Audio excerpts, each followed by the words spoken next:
At Sunday dinner I said, "I'm excited for our big family cruise." My sister snorted.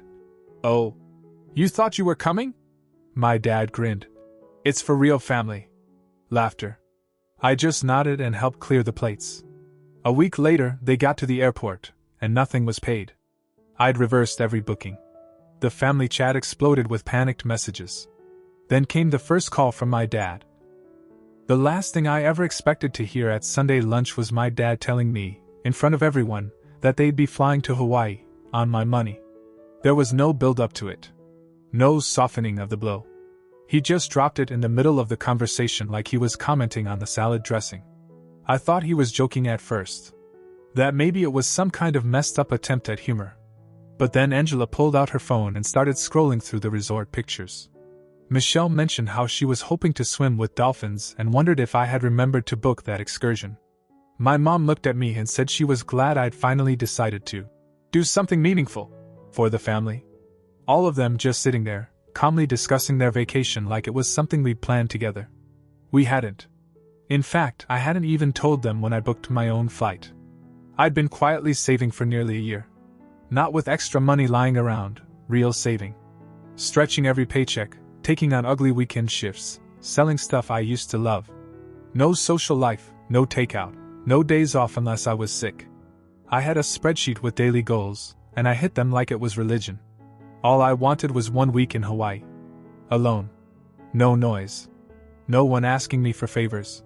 No one telling me I wasn't enough. They knew about it. I told them months ago, around New Year's. Back then they laughed it off. Angela said I'd hate it and come crawling back by day 2. Michelle joked I'd probably cry alone on a beach. My dad said I was being impulsive. My mom said I should think about what really matters. I didn't realize then that what they really meant was, "You should think about us." That Sunday lunch, they made it clear. They had already booked their flights using my emergency card, without asking. My mom apparently gave the number to Dad because she thought it was family money. Then he gave it to the girls, and they just went wild. First-class seats. 5-star resort. Spa treatments. Michelle even signed up for some luxury yoga retreat that cost more than my rent. And there I was, sitting across from them, with a half-empty plate of overcooked chicken, listening to them talk like I didn't exist. Like I was just the ATM that finally delivered. I said nothing. Smiled when they smiled. Nodded when they said thank you, even though they didn't really mean it. Inside, something went still. The next week was quiet. They were busy texting each other in the family group chat, planning outfits and hashtags for their vacation posts. I watched it all from a distance. Angela posted her packed suitcase. Michelle showed off her new bikini. My mom shared a photo of some beach restaurant she wanted to try. They even started calling it our trip, as if I was going with them. As if this whole thing was some generous gift I'd lovingly prepared. The night before their flight, around midnight, I canceled everything. I'd already flagged the card and spoken with the travel agency. It took 15 minutes. Flights gone. Resort canceled. Excursions refunded to my account. I turned off my phone and went to sleep. The morning of their flight, I turned it back on. 76 unread messages. The first ones were confused. Then came the frantic ones. Then came the picture, Angela crying at the airport, Michelle red-faced with frustration, Mom on the phone trying to figure out what happened. My dad looking like someone had stolen his world. The caption under Angela's photo just said, "How could you?" That night my dad called me. No greetings. No small talk. Just told me I had betrayed the family. That I'd embarrassed them. That if I didn't make it right, I was no longer welcome in the house or in their lives. I said okay. He paused for a moment, like he didn't understand what he just heard. Then he hung up. That was the moment everything really started to change. 2 days after they were supposed to be flying over the Pacific, they showed up at my place. No warning. Just a hard knock at the door around noon, like it was urgent. I opened it, and there they were. My dad in his work boots, Mom clutching her purse like it was a shield, Angela in sunglasses despite the cloudy day, and Michelle in one of those giant hoodies she wears when she's about to start something. None of them said hello. They walked in like it was their place, brushing past me and settling into my tiny living room like they had a right to be there. I just stood by the door for a second, watching them try to figure out who would speak first. My dad did. Of course he did. He said they weren't there to argue, just to clear the air. That phrase always meant the same thing in my family. Everyone yells at Mike until he agrees they're right. But this time was different. He said they felt blindsided and humiliated. That what I did at the airport wasn't just mean, it was cold. That it made them look like fools in front of strangers, like they'd been tricked. My mom chimed in next. She said she was confused. Why would I embarrass the family like that? Didn't I realize how stressful this year had been? That they needed this trip? Not wanted. Needed. Like their emotional well-being depended on a beachside cocktail and a massage I was supposed to fund. Angela was quieter, but not any better. She kept shaking her head and saying she still couldn't believe I did that. That she had told all her friends about the trip and now had to explain it was cancelled by her brother for no reason. Michelle just stared at me like I was a traitor. She only said one thing the whole time. You knew we were counting on this. That sentence stuck in my head. Counting on it. Not hoping. Not asking. Counting. They all thought this was a done deal. They'd decided, among themselves, that my work, my savings, my plans, didn't matter. That I'd roll over like always. When I didn't, they didn't try to understand, they acted like victims. I didn't fight. I didn't yell. I just sat there and listened. I nodded at the right moments, said things like, I hear you. And, I get that. Let them think they were getting through to me. Let them believe they'd soften me. It was easier that way. They left thinking I was halfway to apologizing. They had no idea. 3 days later, I got a text from Michelle. Said she was short on rent. Said the landlord was getting antsy, and she just needed a little help this month. I stared at the message for a full minute, then put my phone down and did nothing. Later that evening, Angela sent me a follow-up. Hey, can you cover Michelle's rent just this once? She's freaking out. I didn't open it. The next morning, Mom called. Her tone was softer, more emotional.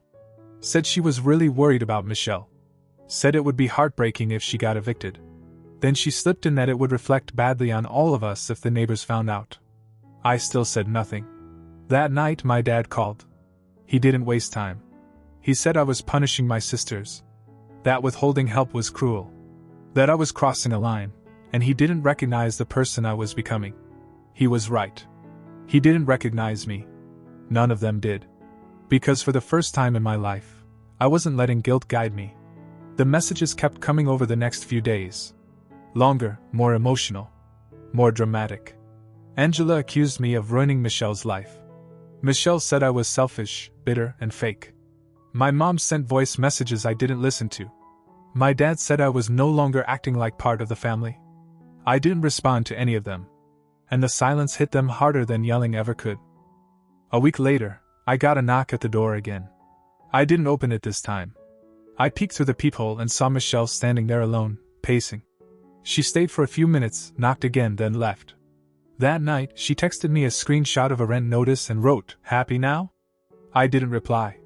A day after that, Angela called 3 times in a row. I didn't answer. Then she texted, "This is getting out of hand. You're breaking Mom's heart." That was followed by a photo of Mom on the couch, holding a tissue, looking sad. I turned off notifications. What none of them seemed to get was that they weren't just asking for money. They were testing me. They wanted to know if I was serious about not being the doormat anymore. They were pushing at the door, trying to see if it would open again like it always had. It didn't. And that's when the tone changed. The next few days, things escalated. My dad sent me a long message that looked like it had been written in Word and copied into a text. He called it a formal response to my behavior. He said I was cold. That my selfishness was destroying the family bond. That I needed to make amends, or I'd be on my own for good. I replied with one word, understood. That set off another chain of messages. This time from my mom. Long paragraphs about sacrifice, love, family. She said they raised me better. That I'd forgotten who I was. Then came the part that really showed their hand. If you keep this up, your sisters might have to move back home. Do you want that for them? For us? That was it. That was the real problem. Not Michelle's rent, not Angela's spa day, not their hurt feelings. It was inconvenience. They didn't want to deal with the mess they made. They wanted me to keep things quiet, manageable, clean. But they broke it. And now they were trying to guilt me into taping it back together. I didn't flinch. I didn't send money. And within a few more days, Michelle finally broke. She posted on social media, cryptic at first. A black screen with a quote about betrayal. Then a selfie with the caption, "Guess who's moving back into the dungeon," upside down face. It wasn't subtle. People started messaging me. Family, friends, distant cousins. Even a coworker who saw it and asked if everything was okay at home. That night, my mom left a voicemail. Just crying. No words. Just sobbing and sniffles. I sat on my couch and listened to it all the way through. Then I deleted it. That week was the first real break. Not a fight. Not a dramatic showdown. Just silence. Stubborn, heavy silence. They stopped texting. No calls. No guilt. No threats. It was like a standoff. They were waiting for me to blink. But I wasn't going to. Not this time. By the end of the second week, the silence had started to feel normal. Not peaceful, exactly, but clean. For the first time in years, my phone wasn't vibrating with demands disguised as concerns. There were no guilt-laced voice notes, no emergencies with the rent, no phone calls that started with "we hate to ask," and ended with "my bank account lighter." I went to work, made dinner, took walks around the block like a guy who didn't owe anyone anything. It felt almost eerie, like they were hibernating, waiting for me to crack and come crawling back. But I wasn't planning to. I felt steady for the first time in a long time. Then, something weird happened. It was a Wednesday. I came home from work, and there was a package sitting in front of my door. No return address. Just my name, written in permanent marker. I hadn't ordered anything, and it didn't look like something from a store. It was taped up like someone had rushed through it, like they wanted it gone fast. I brought it inside and opened it on the kitchen table. Inside were papers, stacks of them, printed out and crammed into a file folder. At first I thought it was junk, until I started reading. They were screenshots, emails, text messages, chat logs, dozens of conversations between my family. Some were from months ago, others from just a few weeks before the Hawaii blow-up. The more I read, the colder I got.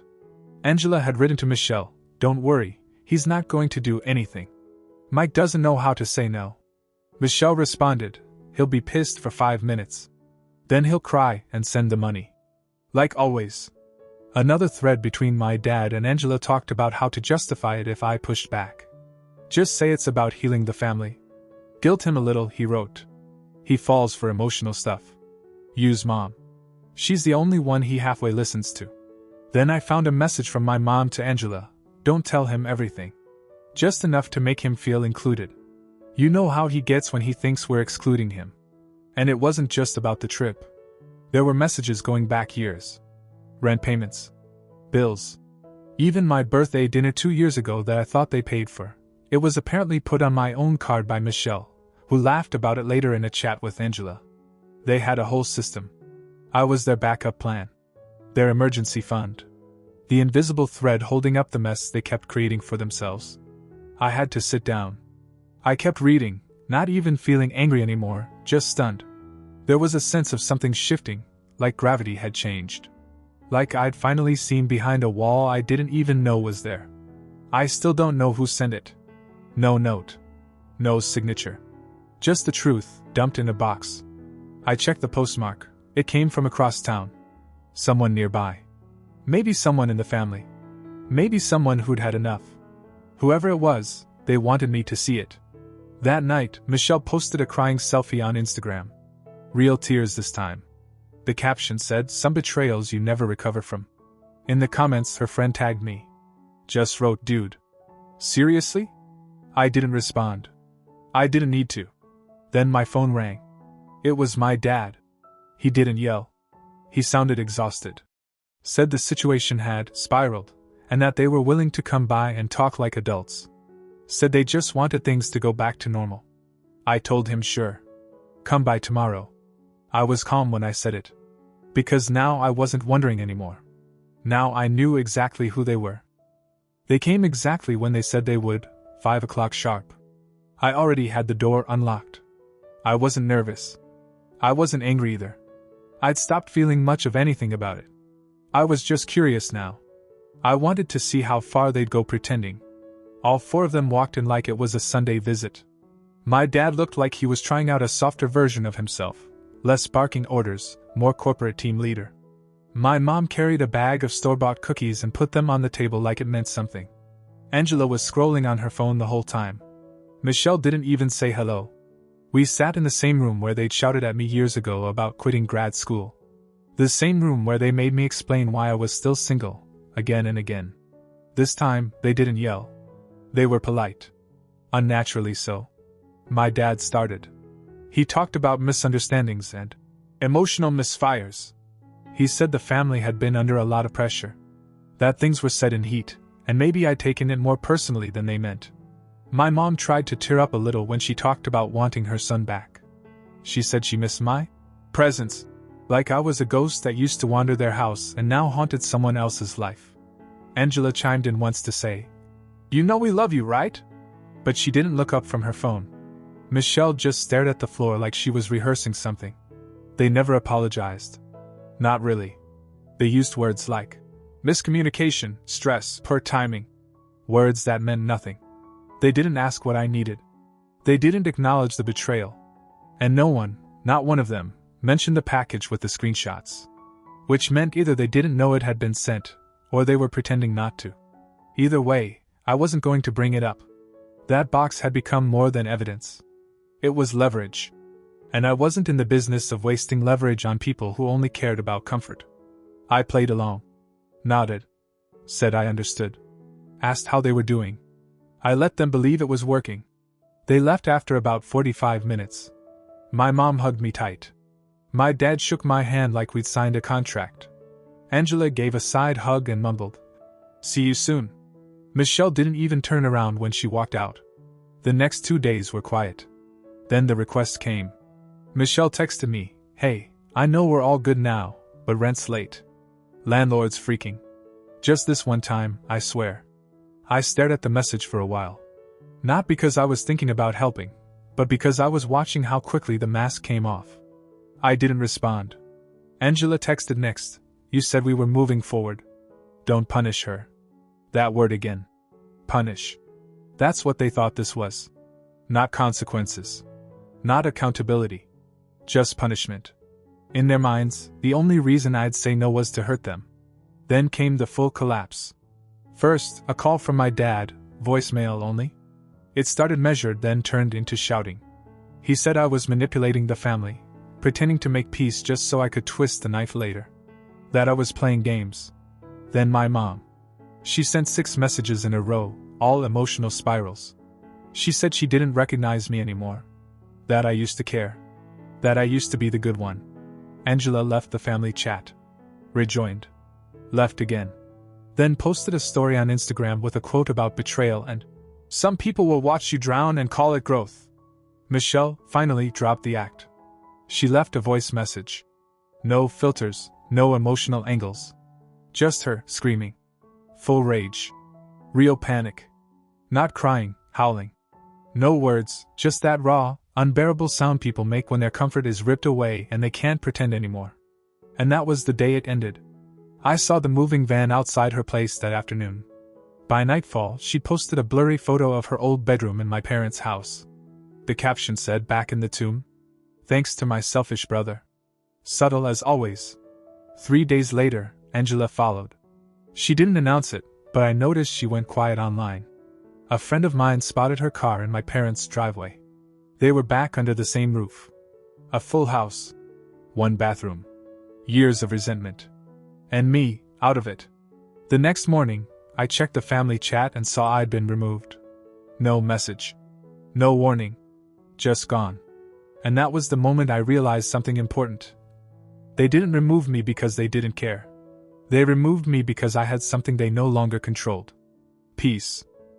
I didn't check the family chat anymore after they kicked me out. It wasn't dramatic. There was no final insult or last desperate plea. One day I opened the app, and the chat just wasn't there. No notification. No goodbye. That's how it ended. It felt strange at first, like when you instinctively reach for a wallet that isn't in your pocket. There was a hole where something used to be, even if it was something broken. And then it felt like nothing. I slept better. Ate slower. Stopped waiting for the next guilt trip to land in my inbox. My apartment, once temporary and bare, started to feel like mine. I rearranged the furniture. Bought rail curtains. I even painted a wall, something I'd never bothered to do before. Something about the quiet made me realize how much of my life had been wrapped around anticipating someone else's needs. And for the first time, I started thinking long-term. About things like peace. A relationship that wasn't built on obligation. A home that didn't echo with someone else's voice. I didn't want to just escape anymore. I wanted to build. But peace never lasts long when other people are falling apart. One morning, I got a letter in my mailbox. Real envelope. Thick paper. No stamp. Someone had dropped it off by hand. The handwriting was sharp and neat. Inside were just a few lines. You were never the problem. Others are starting to figure that out too. Keep your eyes open. You'll understand soon enough. That same week, I got a Facebook message from someone I hadn't thought about in years, my Uncle Greg. My dad's older brother. The one who disappeared after a falling out 2 decades ago. I barely remembered his voice. His message, you need to hear a few things. Call me. I didn't want to. But I did. He answered immediately. No small talk. He said he'd been watching, well, not watching, but hearing. Apparently, someone in the family had sent him what I'd been sent, the screenshots, the messages. He wouldn't say who. He said it didn't matter. What mattered was the pattern. He told me stories about my dad I'd never heard. How he used to do the same thing to Greg. Drain him. Use him. Guilt him into giving more than he could. Greg walked away when he was 32 and never went back. Said he recognized the same thing happening to me, just dressed up in modern clothes. Group chats instead of family dinners. Venmo instead of guilt-laced birthday cards. Then he told me the part that stuck. My dad wasn't just acting out of pride or anger. He was covering something. Debt. Greg found records. Court filings. Quiet asset transfers. A business in serious decline. He said the Hawaii trip wasn't a celebration, it was a distraction. A desperate attempt to hold up the illusion of stability before it all collapsed. And now, with me out of the equation, it was collapsing faster. I asked why he was telling me all this. He paused, then said, because I know what it's like to be told you're the bad guy when you're the only one waking up. He offered a place to stay if I ever wanted to disappear for a bit. Oregon. Remote. Quiet. No strings. I didn't say yes. But I didn't say no. Over the next month, pieces started to float back to me through other people. A coworker mentioned Michelle was working at the same coffee shop she used to make fun of.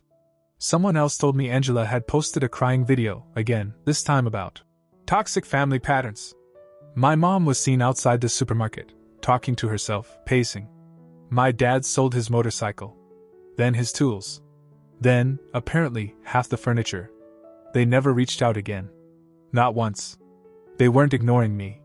They were pretending I no longer existed. That's how they managed it.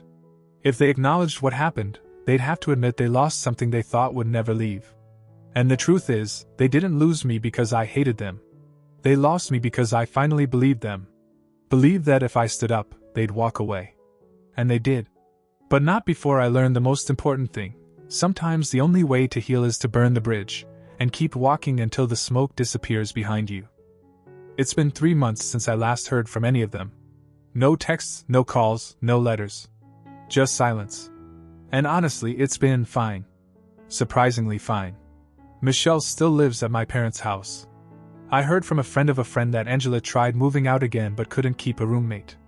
My dad's business is still standing, barely, and my mom hasn't been seen much outside. But none of that really concerns me anymore. I'm still working. Still building. I started seeing someone, not serious yet, but healthy. Easy. We cook together. Talk late.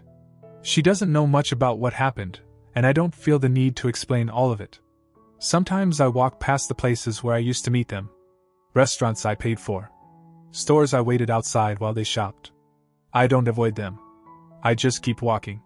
I'm not angry. I'm not bitter. I'm just done. And for the first time in a long time, that's enough.